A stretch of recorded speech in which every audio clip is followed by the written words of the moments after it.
சிமி தடை செய்யப்பட்ட அமைப்பு Student Islamic Movement of India.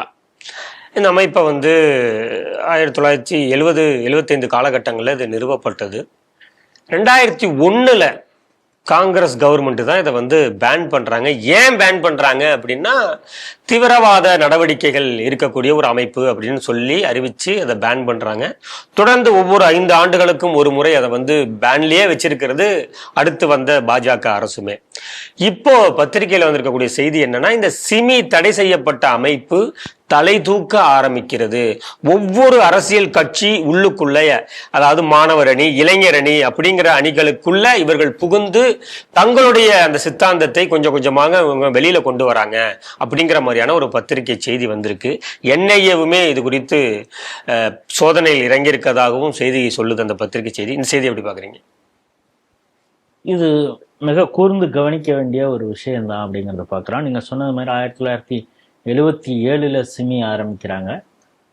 2001 September 27 சிமிக்கு pan கொடுக்குறாங்க. காரணம் நீங்கள் சொன்னது மாதிரி பல பயங்கரவாத செயல்களில் ஈடுபடுறாங்க அப்படின்னு சொல்லி. அர்கத்துல் அல் இஸ்லாம் அப்படிங்கிற ஒரு பங்களாதேஷில் இருக்கக்கூடிய ஒரு அமைப்பு இருக்குது. எல்இடி அப்படின்னு லஷ்கர் இ தொய்பா, இஸ்லாமிக் சட்டா ஷிபீர் அப்படிங்கிற ஒரு இஸ்லாமிக் ஒரு அமைப்பு. இதெல்லாம் ஃபண்டமெண்டல் பயங்கரவாத அமைப்புகள். அதுவும் கூட பங்களாதேஷில் இருக்குது. இந்தியன் முஜாஹிதீன் இவங்களோடலாம் அவங்களுக்கு லிங்க் இருக்கு அப்படின்னு சொல்லி நம்ம சொல்லலை.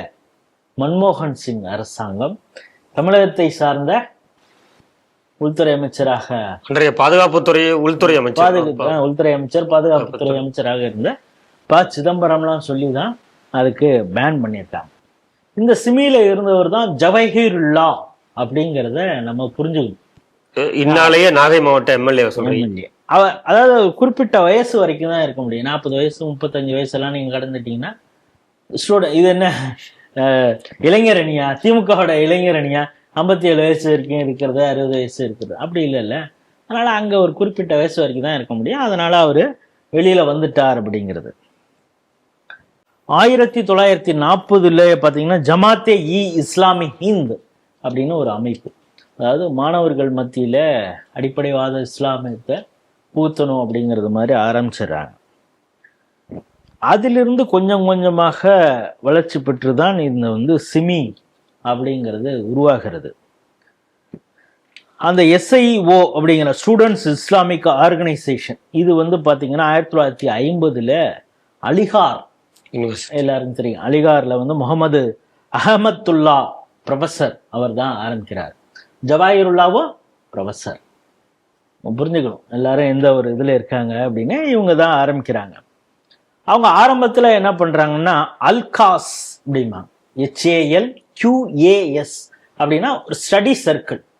இந்த ஸ்டடி சர்க்கிள் என்ன பண்ணுதுன்னா, இப்ப நம்ம சொல்றோம்ல பெரியாருக்கான ஒரு study circle, Ambedkar study circle, IIT மற்ற யூனிவர்சிட்டியில், அது மாதிரி அல்காஸ் அது இஸ்லாமிக் ஸ்டடி சர்க்கிள். அதில் குரானை அவங்க வலியுறுத்தி சொல்லக்கூடிய ஒரு விஷயத்த சொல்றாங்க. 1971 ராம்பூர் உத்தரப்பிரதேசத்துலாம் ஃபர்ஸ்ட் இந்த இதை ஆரம்பிக்கிறாங்க. அதுக்கப்புறம் பார்த்தீங்கன்னா மிக வேகமாக வளர்ச்சி அடைந்து 40 பிரான்ச் அப்பயே உருவாயிடுது. அதை வைத்து எங்க பார்த்தாலுமே இதுக்கு வளர்ச்சி கொஞ்சம் ரீச் இருக்கு அப்படிங்கிறப்ப அந்த சிமி, சிமி எஸ்ஐஓ அந்த இதுவும் எப்ப பிரியுது அப்படிங்கிறது தான் கூர்ந்து கவனிக்க வேண்டியது இருக்கு. அதெல்லாம் பார்த்தீங்கன்னா நமக்கே ஆச்சரியமா இருக்கும், சிரிப்பாக இருக்கும், விந்தையாக இருக்கும். ஏன்னா இப்ப இவங்க பண்ற பிரச்சாரத்துக்கும் அதுக்கும் எவ்வளவு முரண்பாடாக இருக்கிறதுன்னு. இந்த ஜமாத்தே இஸ்லாமி இதுலேருந்து சிமி ஏன் பிரியுது அப்படின்னு பார்த்தீங்கன்னா, இந்தியாவுக்கு யாசர் அராஃபத் வரார். பாலஸ்தீன அதிபராக இருந்த யாசர் அராஃபத். யாசர் அராஃபத் அவரை ஜமாத்தே இஸ்லாம் அவங்க இருந்த எஸ்ஐஓ ஆதரிக்குது. இவர் ஒரு ஃபேஸ், இவர் தான் இஸ்லாமியத்துக்கான போராட்டம், நம்மளுடைய இஸ்லாமியர்களின் போராட்டத்துக்கான ஒரு ஃபேஸா இருக்கிறாரு அப்படின்னு.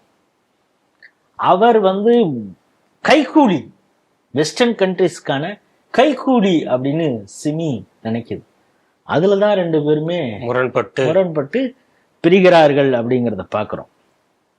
சரி, இப்ப சிமியுடைய ஏன் இப்ப சிமி இந்த இதுக்கு நீசா எடுத்திருக்கீங்க அப்படின்னா, இப்ப சிமி யார் அப்படின்னு இவங்க ஒவ்வொரு அமைப்புல போய் சேர்ந்துக்கிறாங்க அப்படின்னு ஒரு விஷயத்த சொல்றீங்க. இவங்க ஆனா ஒரு கோர் ஐடியான்னு ஒன்று, ஐடியாலஜின்னு ஒன்று வச்சிருப்பாங்கல்ல, என்ன அப்படின்னு பார்த்தீங்கன்னா செக்குலரிசம், டெமோக்ரஸி, நேஷனலிசம், இது எல்லாமே ஆன்டி இஸ்லாம் அப்படின்னு நினைக்கக்கூடியது தான் சிமியுடைய கோர் ஐடியாலஜி. அது மட்டும் இல்லாமல் கிலாஃபத், அதாவது இஸ்லாமிக் நாட்டுக்கான அங்குதான் தலைமை, அதன் கீழே தான் எல்லாருமே இருக்கணும். Allah is our lord, Muhammad is our commander, the Quran is the constitution, சஹாதத், சஹாதத்னா மரிப்பது, சாவது எதற்காகனா எந்த ஒரு போராட்டத்துக்குமாக அவங்க என்ன வேணாலும் சொல்லுவாங்க, இஸ் அவர் டிசைர். இந்த கொள்கையோடு செயல்படுகிறது தான் சிமியுடைய கோர் ஐடியாலஜி. இப்போ இதில் மாதிரி ஆனவங்க தான் நீங்கள் சொல்கிறீங்க ஒவ்வொரு அமைப்பில் அப்படின்னு.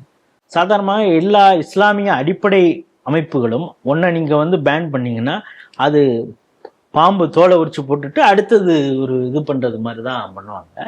நம்ம ஏற்கனவே பார்த்துருக்கோம், ஜிகாத் கமிட்டின்னு ஒன்று வந்தது, பழனி பாபா தொடங்கி வச்சது. அப்புறம் அதுலேருந்து இன்ஸ்பயர் ஆகி வந்தவங்க வந்து அல்லுமான்னு ஆரம்பித்தாங்க.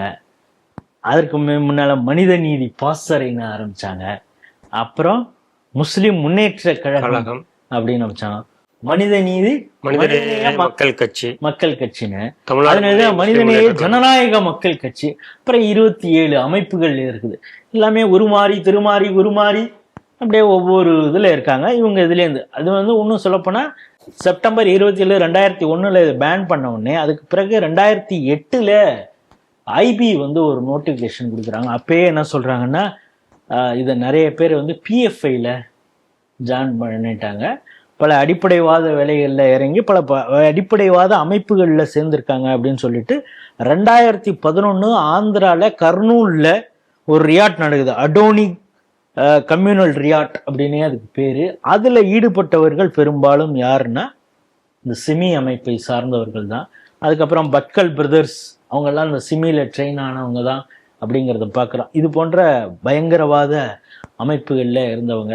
சிமியோடைய இன்னொரு கோர் ஐடியாலஜி என்னன்னா, அதோடைய தலைவராக இருந்த ஷாகித் பதிர் ஃபலாஹி, அதாவது இவங்க இந்த தொப்புள் குடி உறவு, ரோஸ் மில்க்கு இதெல்லாம் சொல்றாங்களா, அது அவங்களுக்கு புரியறதுக்காக சொல்றாங்க. அவர் என்ன சொல்றாருன்னா, காஃபீர் அப்படின்னா யாரு, முஸ்லிம்கள் இல்லாதவர்கள் காஃபீர்.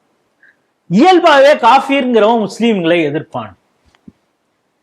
முஸ்லிம்களை எதிர்ப்பதற்காக என்ன செய்ய வேண்டும் என்று எங்களுக்கு ப்ராஃபெட் சொல்லி இருக்கிறார், அதை நாங்கள் செய்வோம். அதை செய்யும் பொழுது எங்களுடைய எதிரிகள் கோபப்பட்டால் அதற்கு நாங்கள் பொறுப்பேற்க முடியாது. கொள்கை ரொம்ப தெளிவா சொல்லிடுறாரு. காஃபீர்கள் சாதாரணமாகவே இஸ்லாமியர்களை எதிர்ப்பார்கள் அப்படின்னு இவரே ஒரு முடிவுக்கு வந்துடுறாரு.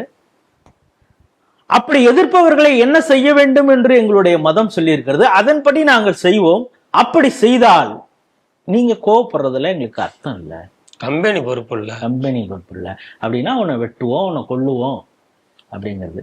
இதை மனதிலே தாங்கி உருவான அமைப்பு தான் இது. இப்ப ஆஃப்லேட்டா இந்த சிமிங்கிறது போய் இப்ப எஸ்எம்ஐ ஒரு ஐயா எடுத்துட்டானோ, என்னன்னா social justice movement of India அப்படின்னு, அது ஒரு ஸ்டூடெண்ட் அமைப்பு. பார்த்தீங்கன்னா எல்லாருமே அதே குரூப்பு தான் இருக்கும். அப்புறம் இப்போ பிஎஃப்ஐயை தடை பண்ணும்போது கேம்பஸ் ஃப்ரண்ட் ஆஃப் இந்தியான்னு ஒன்று இருக்குது, அவங்களுடைய ஸ்டூடெண்ட் ஃபெடரேஷன். இப்போ நீங்கள் ஆஃப்லேட்டாக எல்லா ஸ்டூடெண்ட் யூனியன்லேயும் பார்த்தீங்கன்னா ஒரு இஸ்லாமியர் முக்கியமான பொறுப்புல பார்க்கலாம். எஸ்எஃப்ஐயோடைய இப்பொழுது மாநில தலைவர் ஒரு இஸ்லாமிய ஒருத்தவன். இப்போ உங்களுக்கு ஜென்சி டிஎம்கே அப்படின்னு ஒன்று ஆரம்பிச்சாங்கல்ல, அதுல முன்னணியில் இருக்கிறது யாருன்னு உங்களுக்கு தான், அராஃபத் அப்படிங்கிற ஒரு பையன். அவன் தான் வந்து ஃபர்ஸ்ட் கனிமொழி ஸ்டாலின்லாம் நேரில் பார்த்துட்டு அந்த இனிஷியேட்டிவ் ஆரம்பிச்சதே ஒரு இஸ்லாமிய அட்வொகேட்டோ ஏதோன்னு நினைக்கிறேன் இந்த பையன். ஸோ நீங்கள் சொல்றது மாதிரி எல்லா இடத்துலையும் ஒவ்வொரு ஆள் இருக்காங்க. இவங்க அதோட தொடர்பு இருக்காங்களா இல்லையாங்கிறத அந்த என்ஐஏ முழுசா விசாரணை செய்ய வேண்டும். அதே போல நாம் தமிழர் கட்சியில பல இளைஞர்கள் ஸ்டூடெண்ட்ஸ் அந்த லெவலில் இருக்கிறவங்களும், அதனால எல்லா அமைப்புகள்லையும் இருக்கிறாங்க. எங்க இருந்தவர்களா எங்க பயிற்சி பெறுகிறார்கள் அப்படிங்கிறதெல்லாம் இருக்குது. இதை கூர்ந்து கவனிக்க வேண்டியது என்ஐஏ. கண்டிப்பாக அதை செய்வார்கள், உரிய நடவடிக்கை எடுப்பார்கள் என்ற நம்பிக்கை நமக்கு இருக்கிறது. ஆனால் இப்போ என்னன்னா ஆரம்பத்தில் ஐபி நோட்டிஃபிகேஷன் என்ன, கர்நாடகா, கேரளாவில் வந்து ஐபி நோட்டிஃபிகேஷன் ஆரம்பத்தில் 2008 கொடுத்தது என்னன்னா 12 அமைப்புகளிலே தடை செய்யப்பட்ட சிமியினர் இருக்கிறாங்க, உருமாறி திருமாறி இருக்கிறாங்க அப்படின்னு 2008 2011 2008 இதுலயே இந்த காலவாக்கிலே சொல்லியிருக்காங்க. அப்படிங்கிறப்ப இங்க எந்த அளவுக்கு இருக்கும் அப்படிங்கறத பாருங்க. இப்பொழுது தமிழ்நாடு மையமாக வைத்து அவங்க சொல்லியிருக்கிறாங்க. மதுரை, கோவை, திருநெல்வேலியில இந்த 3 டிஸ்ட்ரிக்ட் அவங்க குறிப்பாக சொல்றாங்க. இது வந்து என்ஐஏ கூர்ந்து கவனிக்கணும், எல்லாருடைய ஆக்டிவிட்டியும் பார்க்கணும். இப்பொழுது நடந்த பல போராட்டங்கள்லயும் அவங்களுடைய கோஷம்லாம் வைத்து நேற்று கூட கோயம்புத்தூர்ல பாஜகவுடைய மாவட்ட தலைவர் ஒரு கேஸ் ஃபைல் பண்ணியிருக்காரு. வழக்கு பதிவு செய்யப்பட்டாலும் தெரியல, ஒரு புகாராக கொடுத்துருக்காங்க. மோடியை எவ்வளவு கீழ்த்தரமாக பேசினார் ஒரு இஸ்லாமியர் அப்படிங்கிறது தொடர்ந்து கவனிப்போம். என்ஐஏ இது முழு விசாரணை செய்ய வேண்டும் அப்படிங்கிறத நம்முடைய பார்வை.